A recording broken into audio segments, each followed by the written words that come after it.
down trying to get an interview. But my thing is, why would you pop him though? It's two of y'all. Up them blicks, take the money. You know what I'm saying? Maybe pop his in the leg, shake him down, make sure he ain't had no pipe on him, and get up out of there. You just caught a murder charge for no reason. Why do that?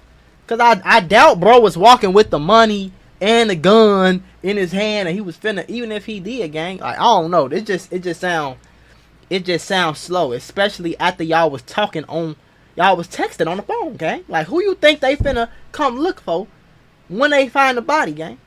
Then you just left the body right there? Like, that was, I don't think that was smart, gang. I think that was slow and smooth. I'm just saying. Robbing a nigga is one thing, but you took his life for what reason, gang? Now, the two suspects are facing charges of facilitation of first-degree murder after the shooting in May of 2020.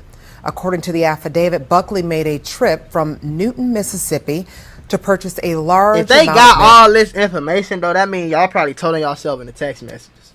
They got a warrant for bro phone and went through that, figured that out real quick. That means y'all was talking a lot in the text messages.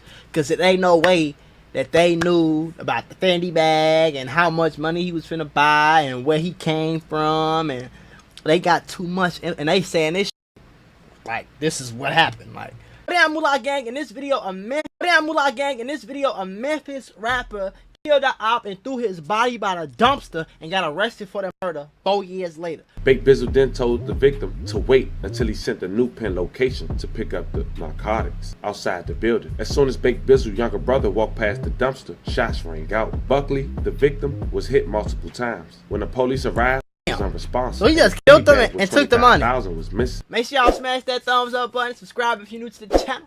Let's get it. Moolah Gang, check it out. So look, my girlfriend bought me a back massager because you know a nigga, my nigga back be hurt. So I got it right here. Oh, for them. So I'm finna turn this on. You ain't never seen nobody do reactions while he getting a massage.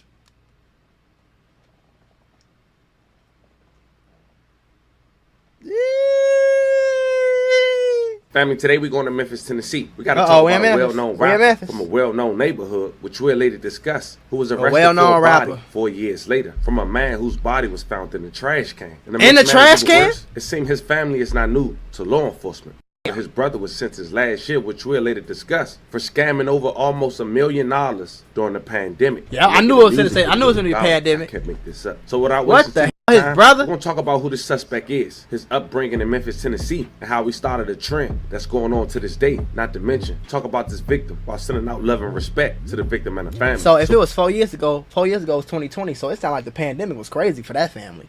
One nigga did EDD and got $1 million, it seemed like, or did some scam, probably PPP EDD or something. Got $1 million and got arrested. The other brother killed somebody and got caught for it 4 years later. Before we go to this one, Memphis T home of many rappers. Memphis, Tennessee. Like they got a couple more rappers who's making their rise to fame. Yeah, one of those rappers is a rapper that go by the name of Set from an area called South Vegas Drive, who recently signed to Gucci Mane. And that neighborhood is located on Tate, which reference to, as we just mentioned, South Vegas. Even Set having a video called South Vegas. The older people who older than Set started that trend, naming the neighborhood South Vegas. It was a rapper named Bake Bizzle who did a song 5 years ago called Lost Memphis in the Tate neighborhood. Check it out. Free band. Bake Bizzle, I say. Out. A guy that's only 28 years old, been in jail more than 7 times, and as we mentioned, was recently arrested for M1, which we'll later discuss. Oh, that's the rapper that was have arrested. An older brother as well, who also a rapper, who go by the name of Nuke Bizzle. 3 years ago, Nuke and the guy who's close friends with the Bread Gang artist, YTB Fat, his close friend Shot Off, had dropped a song called EDD, which basically explained how they scammed hundreds of thousands of dollars during the pandemic. I don't understand that. The song got over 314,000 views. Whoa, Mr. Sir, why the f would you do that? It's not, I wouldn't say nothing. If I got $1 million from EDD, I wouldn't say shit. My 2 people in the whole world would know how I got my money. Everybody else, I'll make some shit up. Stocks. I did crypto. I don't know. It's anything. I would talk about it and then make a song about it. And then I know you probably not capping in the song. This ain't no different than somebody catching a body and talking about the body in a song, then get arrested and be like, I don't know why I'm arrested. How y'all catch me? this day. With that song going viral on social media, shortly after, rapper Nuke Bizzle, who bragged about the COVID unemployment fraud in the video, had agreed to a plea. Committing fraud have come in from out of he state. Plead out. The scam is so well known, there's even a new rap song about it. Look, yeah, they saw this on the news, man. 2020, they got your song. I'm in New York having money for. I done got rich, I'm an ED. In case you couldn't make out the lyrics, here's one. You gotta sell cocaine, I can just file a claim. Guilty. According to authorities, Baines illegally exploited the pandemic. I can just file a claim. Stupid nigga. CARES Act to receive more than than 700,000 in unemployment insurance money from July 2020 to September of 2020. The application for the benefits include false statements about work histories and other people's addresses. Investigators say he had access to the homes and took debit cards preloaded with unemployment benefits. He filed 92 fraudulent claims. July 11, 2003, Baines had pled guilty to mail fraud and, in a separate case, of unlawful possession of a firearm and ammunition by a convicted felon. He also pled guilty on August 30 of 2023 to possession of oxycodone with the intent to distribute in a case transferred. Oh, he was doing it all then. District of Tennessee. Barnes had been in custody since October of 2020. His younger brother, Bake Bizzle, how long he get? Been in and out of jail over 7 times now. But the first time he did some real time is when he was accused of M. He beat the case. This happened 3 years ago when him and his brother was being charged with facilitating of a murder in the process of committing a robbery. He was identified as Prentice Carter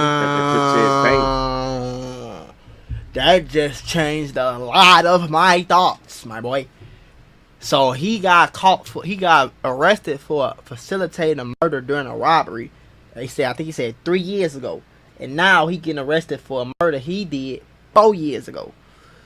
So that means he probably did whatever murder they was talking about. He probably did that too. They probably had no evidence, but he probably did that too. Look at his face. I mean, this nigga look like he did it. He like, yeah, what's up, dude?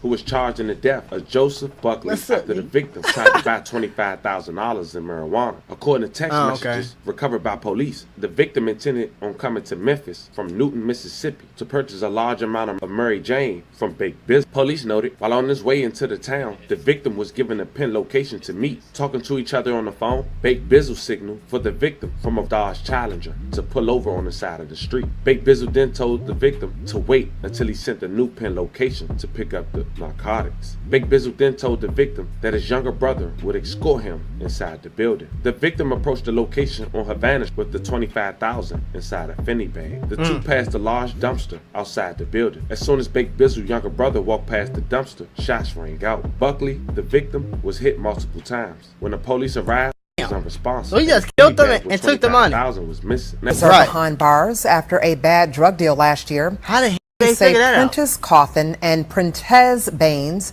are charged in the death of Joseph Buckley after Buckley tried to buy $25,000 of marijuana.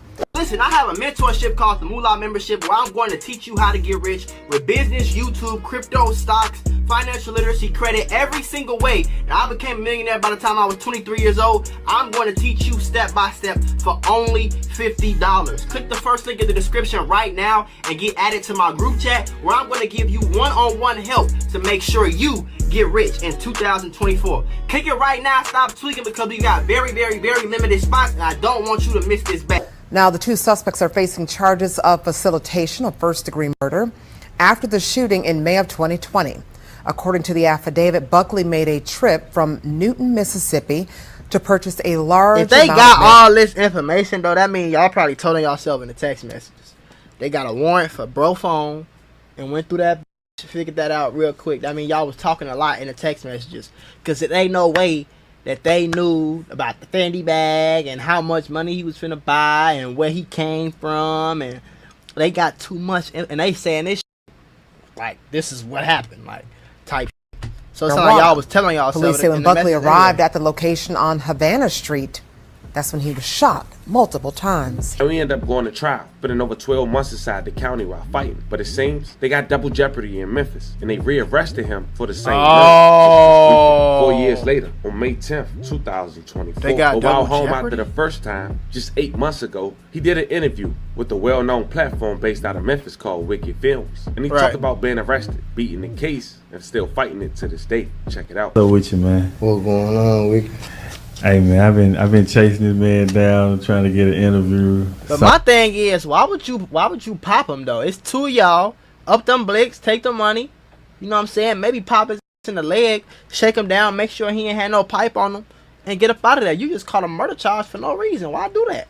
Cause I doubt bro was walking with the money and the gun in his hand, and he was finna. Even if he did, gang, like, I don't know.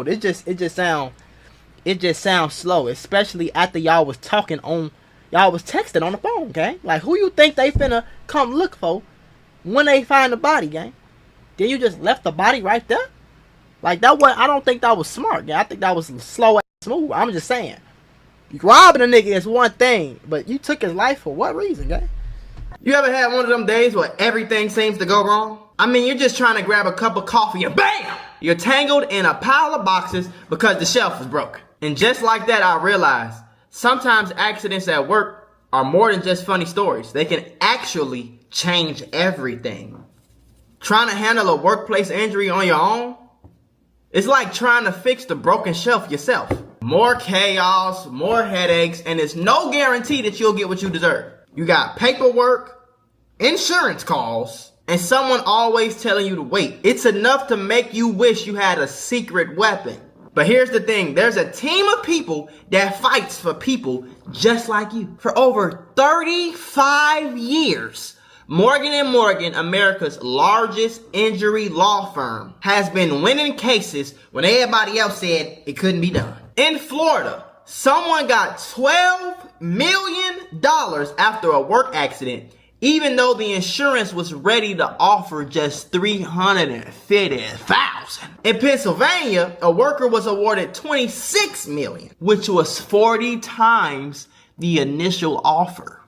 These are not just numbers. They're real victories for real people, all thanks to the team that fights hard for justice. More than 1,000 attorneys across all 50 states, like a legal squad ready to jump into action. Yeah. They've recovered over $25 billion for clients. And they have a long history of helping workers get what they're owed. Because when you're injured at work, you shouldn't have to go at it alone. You can just click the link below or the QR code that's on your screen. No endless waits or confusing forms. Just a quick way to start protecting your rights today. So if you had an accident on the job, do not risk doing it alone. You can check out Morgan & Morgan, because even in the toughest workplace accidents, a strong team makes all the difference. And trust me, there's a reason why they're America's largest injury law firm. It's because they fight for the people just like you.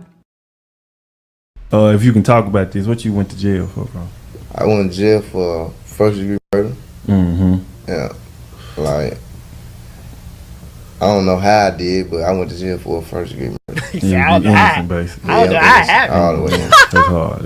I actually beat my charge and everything. Mm-hmm. It's just, they got double jeopardy down here, so they picked the charge back up. I didn't know that. That's great. I'm still fighting the charge right now. Oh, for real? Yeah, I'm fighting the charge. That's what. Yeah, you out on bond and stuff. Out on bond. Mm-hmm. Man, it just you been going to jail. That's crazy though. The fact that they could charge you could be innocent, and they could come back and charge you again. So you don't even know if you cool, you safe. I wouldn't do shit in Memphis.